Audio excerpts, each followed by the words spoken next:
Good day everyone, I'm Mercy Domingo. Kumusta na po kayo mga kaibigan, mga kapatid? Ang topic po natin ngayon ay tungkol dun sa journey ni Apostle Paul dun sa Greece, Athens, dun sa Mars Hill. Ang title po ng ating lesson ngayon is The Time of Ignorance Part 1. The Time of Ignorance Part 1. Itong title ng ating lesson ay kinuha ko doon sa Book of Acts chapter 17 verse 30. And the times of this ignorance God winked at, but now commandeth all men everywhere to repent. Sa versikulong ito, dito merong word na ignorance. Okay? At meron pang isa, Acts 17 verse 23, Then Paul stood in the midst of Mars Hill and said, Ye men of Athens, I perceive that in all things ye are too superstitious. Acts 17 verse 23, For as I passed by and beheld your devotions, I found an altar with this inscription, To the unknown God, whom therefore ye ignorantly worship, him declare I unto you. Sa versikulong ito may word na ignorantly. Maraming pong salamat sa mga kapatid at kaibigan na walang sawang sumusubaybay nanonood na aking mga video.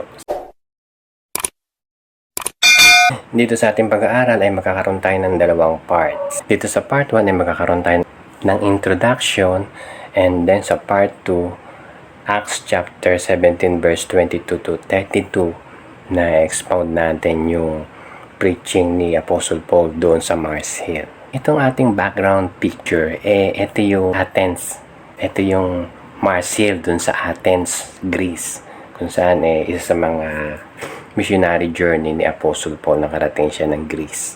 Yung Mars Hills dyan, yung batuhan dyan sa may lower right side, tapos makikita nyo may mga tao dyan, mga turista na sila ay nagpipicture taking, at tapos may mga lapida dyan na mababasa tungkol doon sa preaching ni Apostle Paul doon sa Acts chapter 17. Etong Acts 17:30, nandito yung merong word na ignorance. And then yung verse 23 dun sa ibaba, merong word na ignorantly. So, itong preaching ni Apostle Paul, sa statement na, or itong title natin dito, The Time of Ignorance, na talagang matalas yung kanyang pananalita dun sa mga taga-Athenians, na pinapakita rito ni Apostle Paul na itong mga tao dito, sila ay mga ignorante sa tunay at buhay na Diyos. Kung sa ating wika, parang sinasabi mo dun sa mga taong yon na wala kayong alam, masamang pakinggan. In particular, na yung mga taga-Athenians, hindi nila talaga kilala yung tunay na Diyos. Okay? Yung Diyos ng Biblia. Subalit sinabi ni Apostle Paul na yung mga taga-Athenians, sila ay religious, na sinasabi that in all things ye are too superstitious. Mga religious people ito, pero sa kanilang pagiging religious, hindi nila kilala ang tunay na Diyos. And then meron silang ginawang isang monumento na walang nabakante, walang nakalagay na rebulto, at merong inscription, To the unknown God.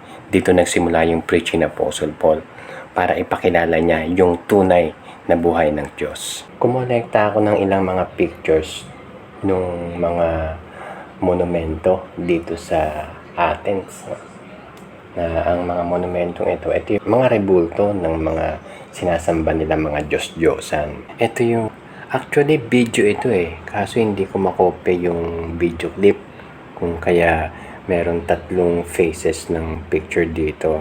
Yan, tapos sumunod ito, tapos yan.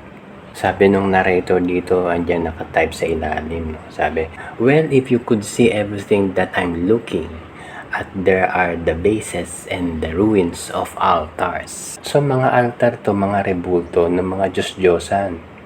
Yung iba, basag-basag na ito. Dito parang walang ulo yung mga rebulto.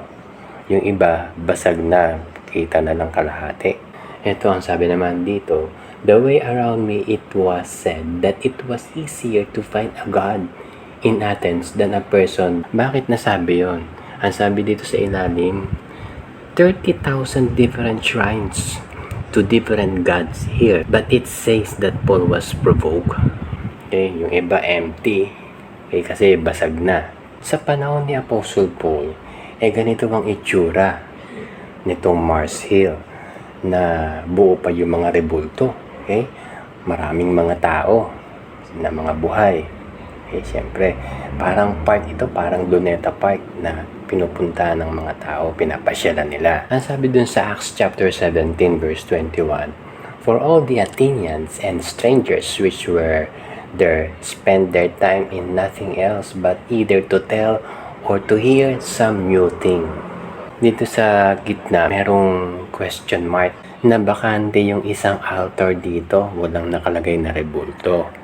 Nakita ito ni Apostle Paul. At dito merong inscription ang nakasulat, "To the unknown God." Dito na nagsimulang nag-preach si Apostle Paul. Okay? At kinuha niya yung attention ng mga tao doon. At yung sa Acts chapter 17 verse 22 hanggang 32, yung kanyang preaching. Okay, na pag-uusapan natin next week. Basahin ko lang yung Acts chapter 17 verse 30 to 31. Ito yung last part na sinabi ni Apostle Paul.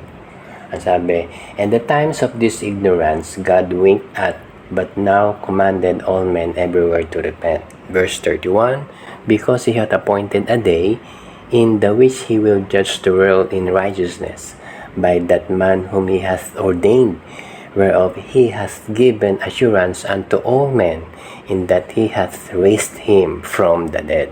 So, ang preaching dito ni Apostle Paul is about repentance, na ina-encourage niya na mag-repent yung mga tao dun sa ginagawa nilang pagsamba sa mga Diyos-Diyosan.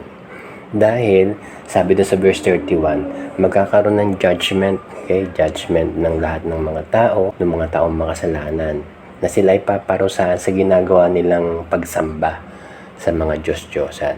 Na sila ay dapat na sumamba sa tunay na Diyos at sila ay sumampalataya sa Panginoong Hesukristo.